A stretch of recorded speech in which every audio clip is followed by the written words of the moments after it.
नमस्कार, सुस्वागतम, वेलकम, अभिनंदन। मैं हूं डॉक्टर वाय राखी। कैसे हैं आप लोगों का स्वागत, अभिनंदन करती हूं। ईश्वर से कामना करती हूं, प्रार्थना करती हूं और उम्मीद करती हूं कि आप अपने परिवार के साथ सुरक्षित और सही होंगे, आपका स्वास्थ्य सही होगा। आजकल मेरा गला थोड़ा ख़राब है, लेकिन इसके लिए मैं देसी इलाज मुलट्ठी सारा दिन जो है चू करती हूँ।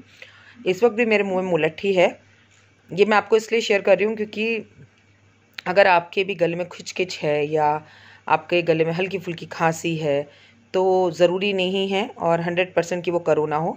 मौसम का परिवर्तन है, तो समय-समय पर ये मुलट्ठी ज़रूर लें आप और गर्म पानी पिएँ, मास्क लगाकर बाहर जाएँ, अपना और अपनों का ख़ासा ध्यान रखें। आज की कहानी बड़ी मज़ेदार है और ये कहानी आप में से हर व्यक्ति के साथ जुड़ी हुई है। कभी ना कभी जीवन में आपके साथ ऐसा हुआ होगा या हो रहा है या आगे ज़रूर होगा। पर मेरा अनुभव ये कहता है सबके साथ ऐसा एक बार हो चुका है। एक बार एक राजा हाथी पर बैठकर अपने राज्य के अंदर चक्कर काट रहा था।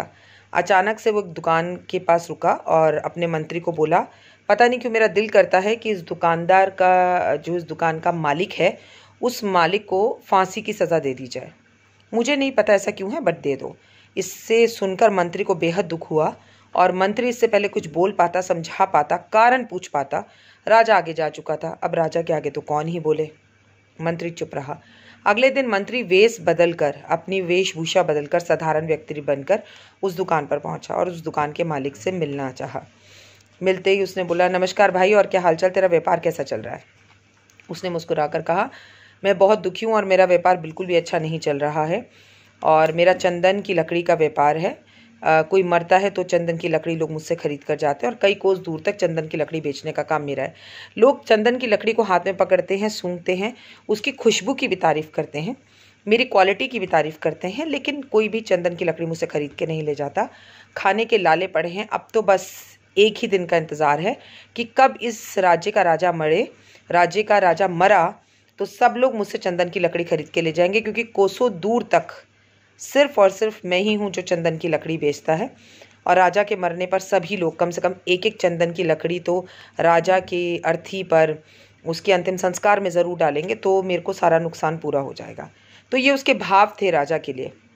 मंत्री को सुनकर ये भी बड़ा अजीब लगा और उसे बहुत दुख हुआ। उसने खैर उस व्यक्ति से कहा, तुम्हारी चंदन की लकड़ी इतनी अच्छी है तो चलो कोई बात नहीं, मैं आया हूँ तो मुझे एक लकड़ी दे दो। उसने एक अखबार के टुकड़े में एक लकड़ी पैक कर दी।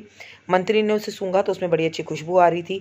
मंत्री राजा के पास पहुँचा और राजा के पास पहुँचकर उसने राजा को वो लकड़ी दी। राजा ने वो लकड़ी सूंघी और राजा को लकड़ी बहुत अच्छी लगी। उसकी भीनी भीनी खुशबू बहुत अच्छी लगी। राजा ने सोचा, ये मैं अपनी रानी को दूंगा। अब मंत्री ने बड़ी सहजता से कहा, देखिए आज के ज़माने का टाइम नहीं था। पहले के ज़माने में इंसानों की मौत और ज़िंदगी की वैल्यू होती थी और कोई अपने पद पर बैठता था तो उसकी गरिमा का पूरा सम्मान रखा करता था। मंत्री नहीं चाहता था कि वो बेकसूर व्यक्ति मरे, इसलिए उसने सारा खेल रचा। राजा ने कहा, ये कहाँ से लाए हो? मंत्री ने कहा, ये मैं उसी की दुकान से लाया हूँ जिसे आपने जान से मार देने की सज़ा दी है। राजा ने कहा, अच्छा, ये तो बड़ा दुख हुआ मुझे जानकर और इतनी अच्छी खुशबू आ रही है इसमें से। तुम एक काम करो, उसकी दुकान से खूब सारी लकड़ियाँ खरीद कर लाओ और महल के कोने कोने में रख दो, खुशबू आएगी और उसका व्यापार भी चल जाएगा। और मैंने जो संदेश पहले दिया था उसे जान से मारने का, उसे माफ़ कर दो। मंत्री दोबारा उस व्यक्ति की दुकान पर पहुंचा और बहुत सारी लकड़ियां खरीदी। अब राजा के प्रति जो व्यक्ति के भाव थे वो भी बदल चुके थे। उसे भी इस बात पे शर्म आ रही थी, इतना दयालु मेरा राजा है और मैं कितने गंदे भाव रखकर बैठा था उसके लिए। दोनों के मन के भाव बदल गए। इस कहानी के अंदर दो मोटिव मिलते हैं हमें। पहली बात तो उस व्यक्ति की मौत टल गई। दूसरा, आप अपने जिस भी पद पर हो, आंखें बंद कर कर अपने बॉस की बात मत मान लो, क्योंकि वो बॉस है and boss is always right, वो सही कहता है। जैसे मंत्री ने सूझ और बूझ से काम लिया, एक समझदारी से काम लेकर एक की मौत को टाल दिया। क्या वाकई में हम ऐसा काम करते हैं?